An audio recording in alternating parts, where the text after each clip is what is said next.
Parmi les différents métiers et vies de l'abeille, nous avons quelques cas spéciaux. Il y a une forte distinction entre l'abeille d'hiver et l'abeille d'été. Elles ne vivent pas la même période. L'abeille d'hiver va vivre plusieurs mois, tout l'hiver, alors que l'abeille de printemps, par exemple, ne vivra que 3 semaines.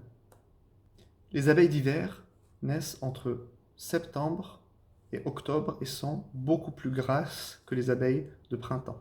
On les suralimente de pollen pour qu'elles aient une grosse consistance et tenir tout l'hiver, et aussi pour leur permettre de sécréter de la gelée royale qui va être très importante pour le couvain du début de printemps. Ces abeilles d'hiver sont très importantes parce qu'elles vont permettre de protéger la reine dans une grappe pendant l'hiver. Elles vont être déterminantes pour la survie ou non de la ruche l'année suivante. Un autre cas exceptionnel est le cas où les ouvrières commencent à devenir pondeuses. En effet, les ouvrières ont des ovaires, donc elles peuvent pondre. Cependant, elles ne peuvent pondre que des mâles, car elles n'ont jamais été fécondées.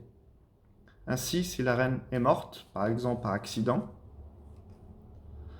l'apiculteur peut accidentellement l'avoir tuée, par exemple, d'où l'importance d'être très méticuleux quand on ouvre une ruche. Et s'il n'y a pas de couvain de moins de 3 jours,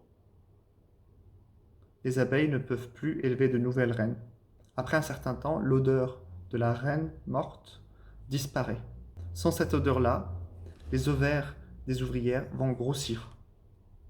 Ensuite, dans un souci de confusion, elles vont commencer à produire